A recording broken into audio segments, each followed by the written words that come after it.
요한의 이야기 32번째 시간이고요.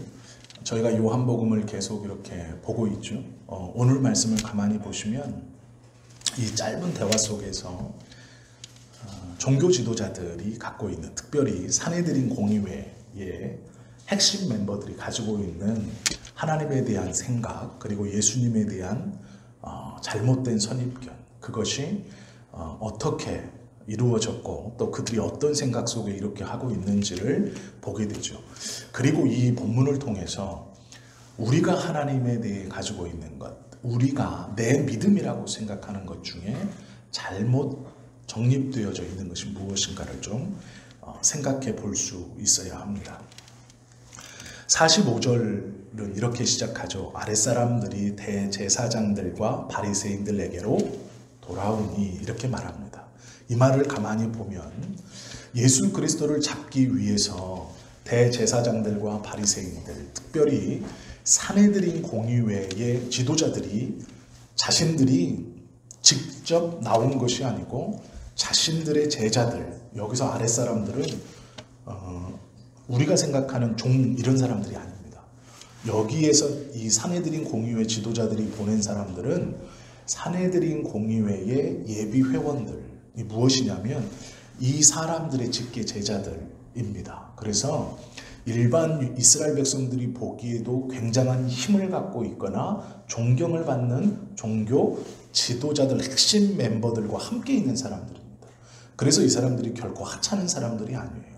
이 사람들도 어려서부터 율법을 공부하고 하나님의 말씀을 배우고 익히고 또 지식의 수준이나 율법의 수준이 보통 사람과 같지 않고 굉장히 높은 수준에 있는 사람들입니다.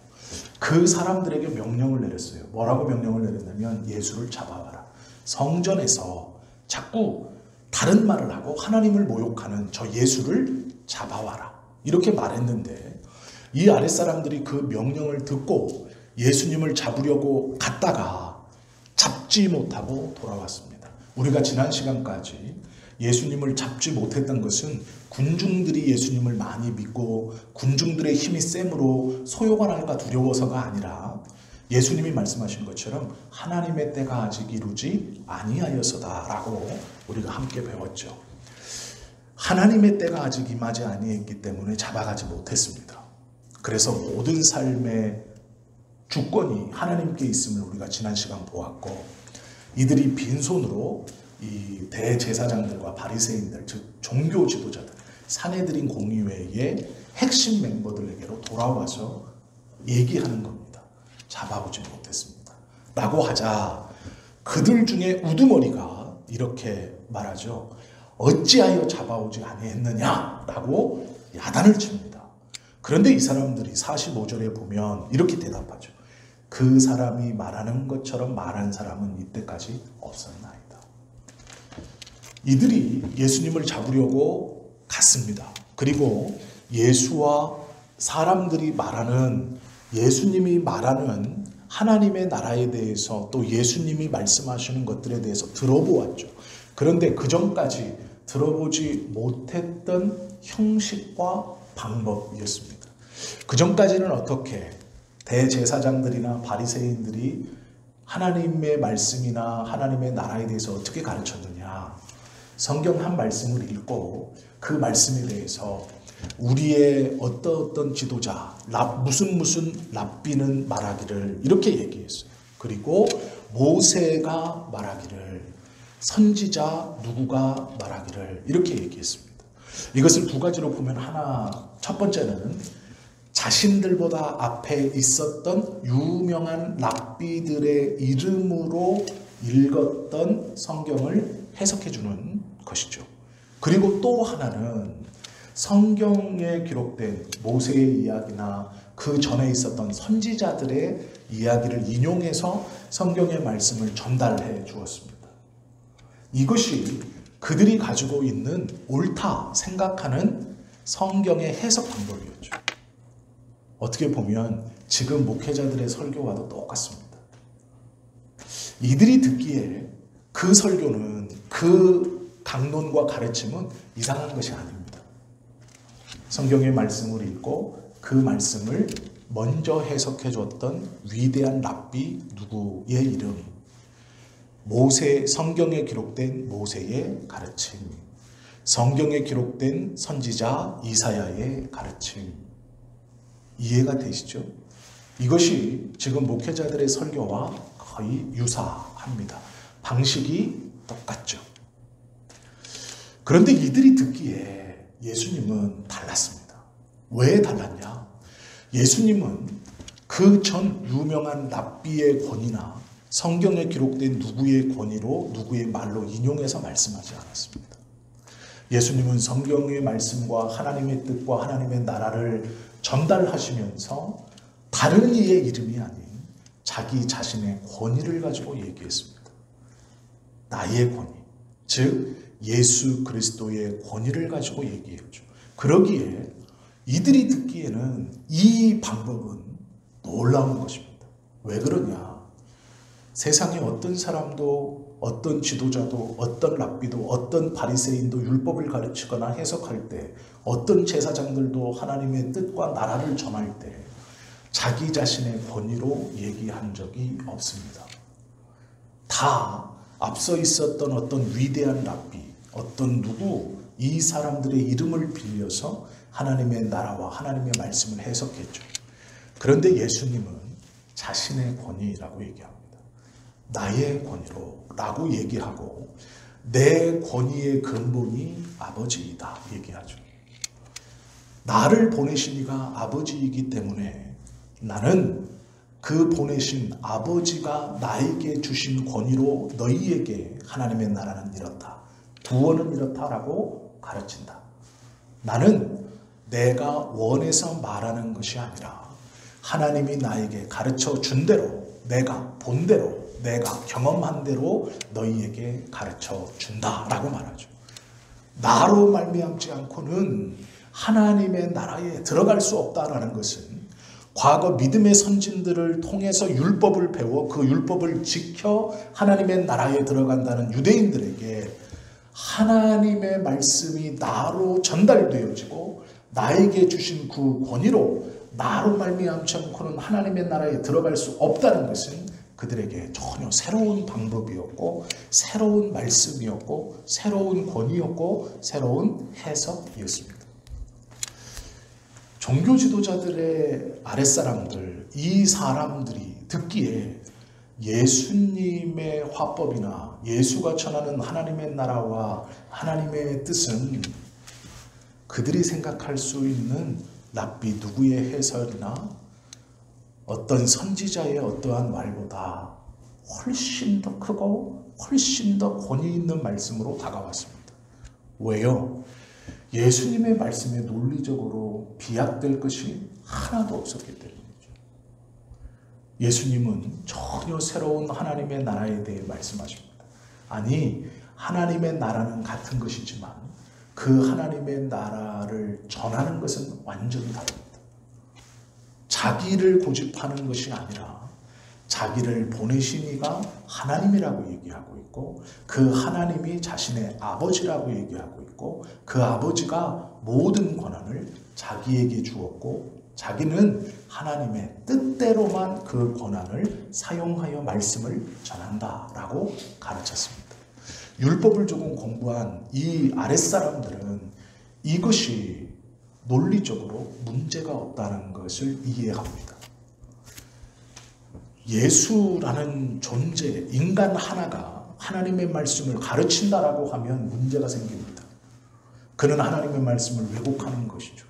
그러나 그가 나를 보내신 이가 하나님이고 그가 나에게 권위를 주었고 나는 그 하나님의 뜻 안에서만 이야기하고 나의 말이 곧 하나님의 말이며 내가 하는 것이 하나님께서 너희에게 하나님을 보여주는 방법이다라고 말합니다. 이것은 율법을 공부한 이 사람들에게 쇼킹한 가르침입니다. 충격입니다. 그전까지 한 번도 들어보거나 생각해 볼 수 없었던 지식을 깨어버리고 뛰어넘는 행위입니다. 우리는 자연스럽게 어려서부터 숫자를 공부하고 지금은 모두 다 일의 개념, 10의 개념, 100의 개념, 1000의 개념, 만의 개념을 다 알고 있습니다. 일십, 백천, 만, 10만, 100만, 1000만, 억, 다 아시죠? 어린아이가 숫자를 배울 때 처음에 손가락을 써가면서 하나, 둘, 셋, 넷, 다섯, 그리고 이쪽 손에 넘어올 때 한 번 큰 경험을 합니다. 그의 머리가 한번 깨져야 해요. 손가락 한쪽에 다섯에 머물러 있었던 수가 이것도 있고 이것도 있다는 것에 여섯이라고 하는 순간 이 아이의 머리는 한번 깨지는 겁니다. 그리고 10까지 했다가 더 이상 어떻게 표시하거나 셀 수 없는 것에서 11가 되는 순간 머리가 또 한 번 깨지는 겁니다. 우리는 이걸 너무 자연스럽게 배워와서 1, 2, 3, 4, 5, 6, 7, 8, 9, 10, 11 너무 당연하죠. 그러나 이건요, 수개념에 있어서 엄청난 겁니다. 왜요? 오랜 시간이 흘렀지만 짐승은 이걸 하지 못합니다.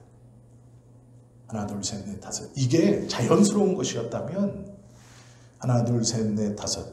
하나, 둘, 셋. 로마 시대 이전까지 우스갯소리로 들어보셨을 건지 모르겠지만 점토판에 이 하나, 둘, 셋, 넷, 다섯 개 이렇게 한 묶음 요게 나오기 전까지 원주민들은 하나, 둘, 셋, 많다였습니다. 이게 수개념이었어요. 하나, 둘, 셋은 시였는데 그 다음 넷이 없었고 많다였어요. 3개 이상부터는 많은 거예요. 그러면 우리 생각에 5개도 많다, 6개도 많다, 7개도 많다였습니다. 그들에게 하나, 둘, 셋 하고 넷이라고 넘어가는 것은 머리의 깨어짐을 의미합니다. 완전히 다른 사고를 할 수 있어야 돼요. 과거에 아주 오랜 시대에 보면 제사장들은 지금 우리가 생각하는 것과는 다른 사람들이었습니다. 그들은 먹고 사는 문제에 있어서 한 번도 일반 사람들이 생각해 보지 못하는 죽음 이후의 세계에 대해서 가르쳐 주는 사람들입니다.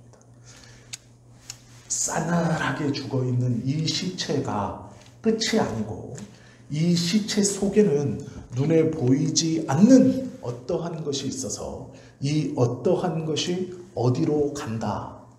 그것이 어디이고 지금 이 시체의 그 보이지 않는 무엇은 어디로 가고 있다라고 하며 그곳에 잘 가기 위해서 우리가 함께 모여서 모닥불을 피워놓고 춤도 추고 노래도 부르고 이 사람의 그 보이지 않는 그것이 그곳으로 잘 가기 위해 이렇게 해야 한다라고 가르쳐주는 것은 사람들에게 충격이었습니다.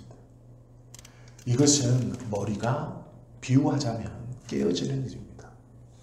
예수님께서 가르쳐주신 복음은 그 당시에 있었던 유대인들에게 11 이것을 가르쳐주는 것과 같습니다.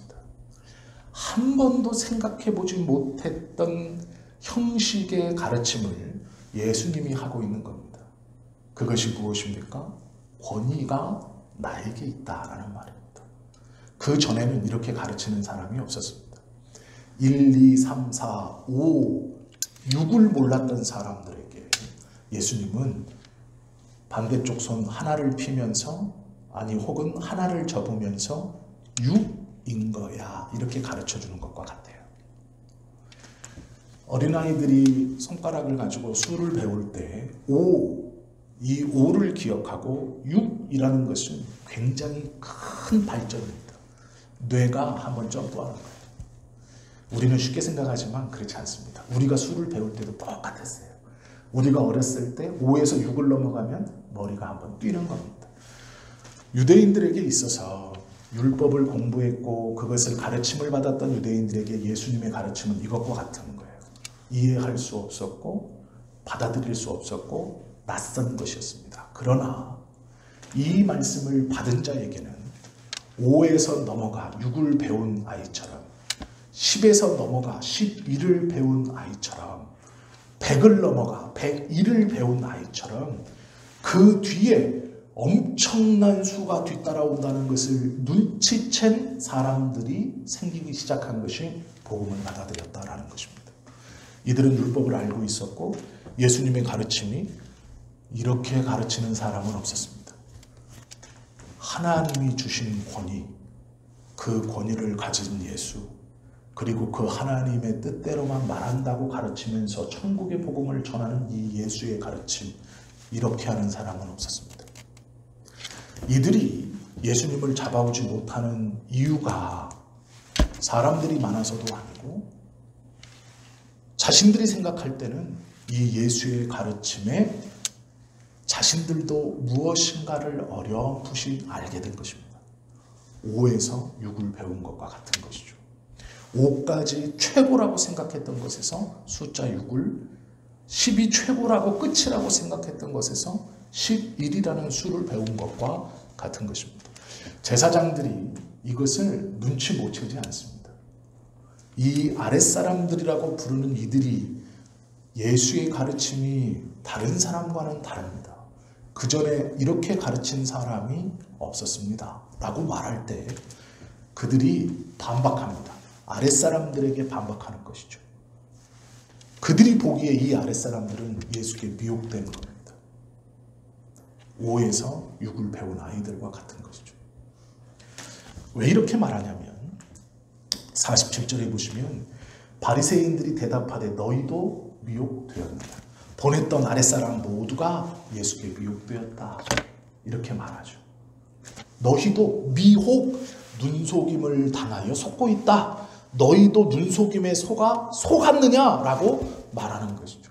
비유를 하자면 이겁니다. 6은 없다. 5가 끝이다. 다 접었으면 이걸로 만족해라. 끝이다. 이 손가락으로 넘어갈 수 없다. 이것은 수가 아니다. 이렇게 가르칩니다. 그러나 이들은 6을 어렴풋이 봤습니다. 6이라는 것은 손가락이 넘어가는 것을 알게 된 것이죠. 한 번 이렇게 넘어가면 막을 수 없습니다. 5에서 6을 난 아이에게 6이 없다라고 가르칠 수 없는 것과 같은 것이죠. 하나님의 나라는 이와 같습니다. 우리가 예수 그리스도를 통하여 들어가는 하나님의 나라를 한번 맛보면 그 뒤에 얼마나 놀라운 것들이 우리에게 펼쳐지고 우리에게 약속되어져 있는 것인 줄 알죠. 그러기에 막을 수 없습니다. 하나님께서 우리에게 주신 이 놀라운 신지식, 복음에 대한 이해와 복음에 대한 받아들임은 그래서 세상에 어떠한 것으로 막을 수 없죠. 이 제사장들은 그것을 막으려고 합니다. 이렇게 말하죠. 당국자들이나, 이건 대제사장들의 말입니다. 당국자들이나 바리새인 중에 그를 믿는 자가 있느냐. 이게 뭐냐면 율법을 다 알고 있는 우리 중에 그를 믿는 자는 없다. 이 말입니다. 5까지 알고 있는 우리는 최고의 마지막까지 다 알고 있는 것이다. 그가 가르치는 어떤 6이라는 것, 이거를 넘어간다는 것, 그건 거짓말이다. 너희가 미혹당하고 있는 거다. 그 수는 없다. 6은 없다. 5까지가 최고다. 우리가 왼손으로 헤아릴 수 있는 5까지가 숫자의 끝이지 6은 없다. 잘 봐라.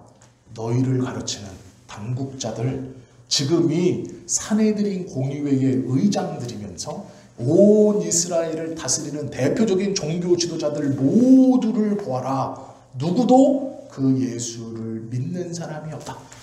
그것이 정말로 5에서 6일 넘어가는 것이라면 이 똑똑한 사람들이 어떻게 한 사람도 믿지 않고 있겠느냐, 이런 말입니다. 이 말을 정확히 해석하면 율법을 알지 못하는 이 무리는 저주를 받은 자로다, 이렇게 말하죠. 그런데 이들이 잘못 생각하고 있죠. 그들이 자신했던 당국자들이나 바리새인 중에 그를 믿는 자가 있느냐라고 하는 이 말은 잘못된 겁니다. 왜요?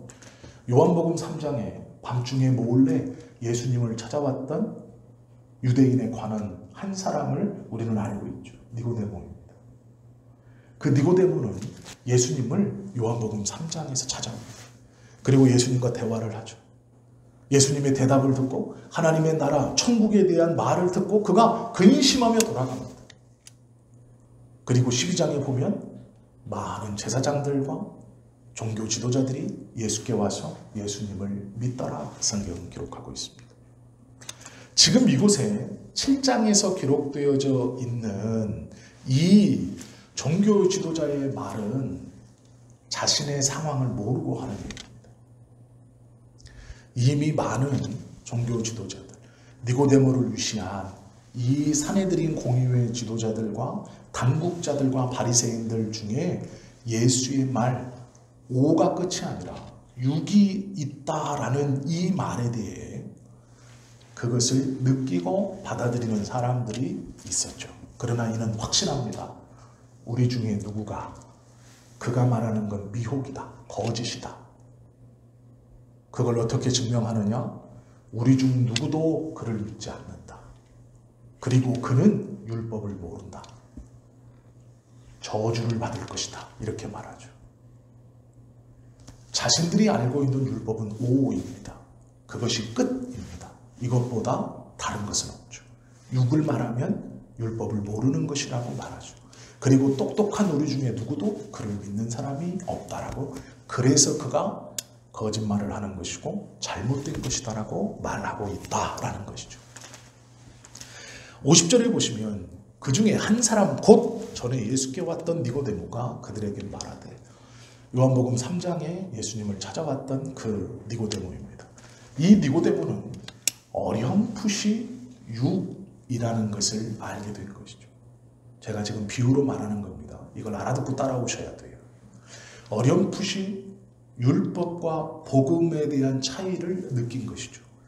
그리고 그가 예수님에게 호의를 품고 있었지만 지금 이 분위기나 이 상황에서 그걸 정직히 드러내지는 못하지만 예수님의 편을 든 겁니다. 뭐라고 편듭니까? 우리 율법에 사람의 말을 듣고 행한 것을 알기 전에 심판하는 법이 있습니까? 이게 절차상 문제를 지적한 겁니다. 절차상 문제. 우리가 지금 모여서 사람들, 아랫사람들이 한 얘기만 듣고 저 예수가 거짓말쟁이고 저 예수가 잘못되었다, 저의 가르침이 틀렸다, 성경적이지 않다라고 말하는 것이 우리가 소문으로만 어떤 사람에 대해 정죄하는 것이 맞느냐? 그가 어떻게 행동하고 어떻게 말하는지, 그의 삶의 본심이 어떤지, 정말로 그가 하나님을 떠난 자인지 하나님의 뜻대로 행하는 자인지 우리가 소문만 듣고 판단하는 것이 맞습니까? 이 절차상 문제를 니고데모가 말합니다. 이것은 예수님에 대한 호의를 돌려서 표현한 것이죠. 그러자 이렇게 대답하죠. 우리 율법은 사람의 말을 듣고 그 행한 것을 알기 전에 심판하느냐? 52절 보시면 그들이 대답하여 이르되 너도 갈릴리에서 왔느냐? 지금 이 종교 지도자들은 큰 착각을 하고 있습니다. 그게 무엇이냐면 니고데모가 지적한 절차는 정확한 것입니다. 어떠한 사람을 종교적으로 어떤 죄에 대해서 딱 선언을 할 때 그 사람의 소문뿐 아니라 그 사람의 행동도 삶의 모습도 중심도 온전히 알아 이가 정말로 하나님에게서 떠났다는 것이 확실시 될 때 판결을 내리고 심판해야 하는 것이죠. 단순히 어떤 소문을 가지고 저는 하나님에서 떠났다, 하나님께서 버렸다, 하나님의 사람이 아니다라고 함부로 정하면 안 되죠. 그런데 이들은 그것이 불쾌했습니다. 절차적 부당함에 대한 니고데모의 지적이 불쾌했죠. 그래서 뭐라 그러느냐? 갈릴리에서 왔느냐? 이렇게 말합니다. 이 말은 앞에 논리적인 것들을 다 무시하고 예수님의 출생, 예수님의 신분에 대해서 건드리는 겁니다. 그러면서 뭐라 그러냐? 갈릴리에선 선지자가 날 수 없다는 것을 네가 모르느냐? 이들은 선인교처럼 갈릴리에서는 선지자가 날 수 없다라고 생각했습니다. 왜요? 갈릴리는 예루살렘 본토인들에게 사마리아 위에 있는 이 갈릴리는 이방인들이 많이 몰려 살고 있는 지역입니다. 이 갈릴리가 상대적으로 예루살렘 지역보다 날씨가 선선했습니다. 갈릴리 호수가 있어서 바람이 시원했습니다. 그리고 예루살렘에서 자리 잡지 못했던 유대인들과 이방인들이 이 날씨가 좋은 갈릴리에 자리 잡아 살고 있었습니다. 그래서 이들이 볼 때는 저 지역은 이방인들과 혼합되어 살고 있는 지역입니다. 영적으로 낙후된 지역이고 오염된 지역이고 하나님이 버린 지역이며 땅은 유대인의 땅이었고 이스라엘 땅이었지만 이방인들과 혼재되어서 혼란스럽게 사는 곳, 헤롯의 여름 왕궁이 갈릴리에 있었습니다. 무더운 여름에 갈릴리 지역에 왕궁을 짓고 거기서 여름, 가을을 납니다. 시원했기 때문이죠. 호수 때문에 비도 많이 와서 물을 구하기도 쉬웠습니다. 날씨는 선선합니다. 살기 좋은 땅이에요. 이방인들이 몰려들기 시작했고 그 갈릴리 지역엔 이방인들이 많이 살았습니다. 본토 유대인들은 자존심이 있었죠. 우리는 성전 가까이 산다. 예루살렘 하나님의 도시 근처에 산다. 저 갈릴리 이방인들과 섞여 살고 살기 좋다고 이 성전을 떠나서 저곳에 사는 저것들은 타락한 것이고 그곳에서는 절대로 선지자가 날 수 없다. 하나님께서 선지자는 우리 이스라엘에만, 우리들에게만, 이곳만, 즉 우리가 정통이고 저것들은 다 가짜다. 그러나 이것은 율법을 공부하고 하나님의 나라를 가르치고 그 곳에서 살다 보니 자신의 생각이, 자신의 신앙과 자신의 경험이 자신의 신앙의 판단 기준과 성경보다 더 앞선 신앙의 모습으로 꽉 차 있는 고집스러운 미련함이 되어버렸습니다. 이걸 이들은 알지 못합니다. 절차적인 문제도 불쾌하며 내가 절차다. 야, 우리가 하는 게 절차야. 절차 따지지 마. 내가 절차야. 내가 이렇게 말하는 게 절차야. 우리가 지금 하고 있는 게 절차지. 무슨 율법에 어떻고? 아니, 우리가 율법이지. 우리가 율법을 만들지. 라고 하는 것이죠. 너희도 알지? 갈릴리는 악한 땅이야. 그 악한 땅에선 선지자가 날 수 없어. 갈릴리에서 어떻게 선지자가 나느냐라고 그들이 말하죠. 그들이 대답하여 이르되 너도 갈릴리에서 왔느냐? 찾아보라. 갈릴리에서는 선지자가 나지 못하느니라 라고 말하죠. 그런데 이들이 열심히 공부했던 구약성경은 요나, 호세아, 나홈이 갈릴리 선지자입니다. 갈릴리에서 태어났고 갈릴리에서 활동했던 선지자들이 요나입니다. 너무나 유명하죠. 그 시대 때 제일 유명했던 선지자가 요나입니다. 요나 시대 때 남북을 통틀어 요나는 굉장한 선지자였습니다.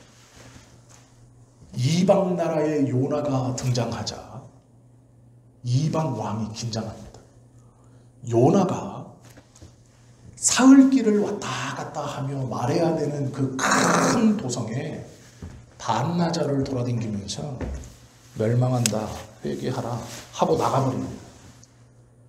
이 요나가 자신의 도성에 등장했다는 것을 알았던 그 이방 땅의 왕이 긴장합니다. 저 요나가 우리 도성에 왜 왔느냐?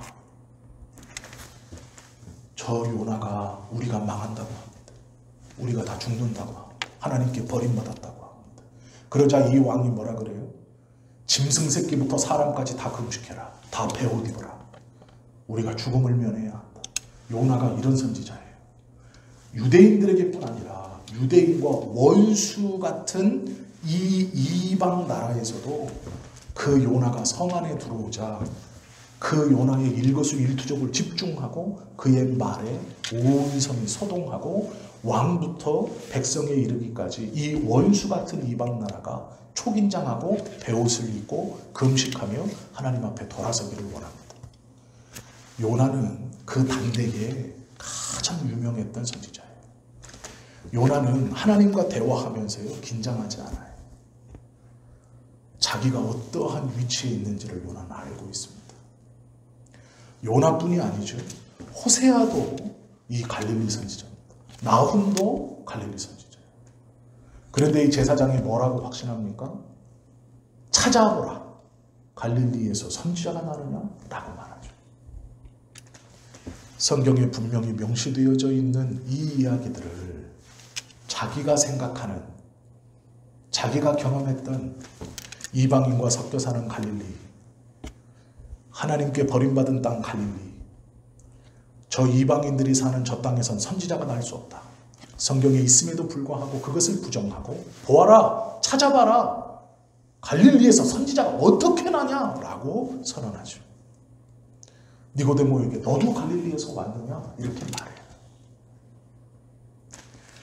그의 생각과 고집과 경험이 성경의 기록보다 더 자신에게 잘못된 신앙으로 꽉 붙들려져 있죠. 그가 생각하는 숫자 5가 끝이었고 6을 가르쳐주는 예수님의 가르침은 도저히 받아들일 수 없는 것이었습니다. 왜요? 성경의 말씀이 아니라 자신의 생각이 자신의 신앙으로 꽉 자리 잡혀 있기 때문입니다. 그래서 눈이 어두워졌습니다.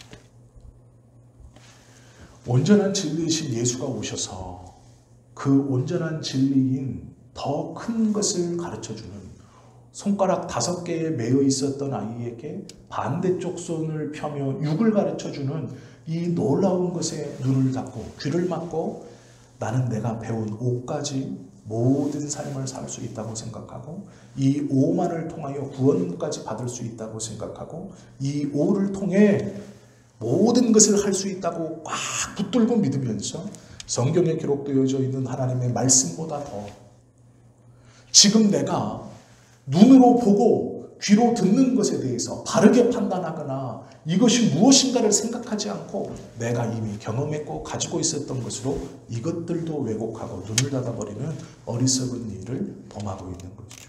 그것이 오늘 이 종교 지도자의 모습입니다. 대제사장과 바리새인들의 모습입니다. 우리가 하나님을 믿고 있고 믿음을 가지고 있다고 말하고 예배하고 기도합니다.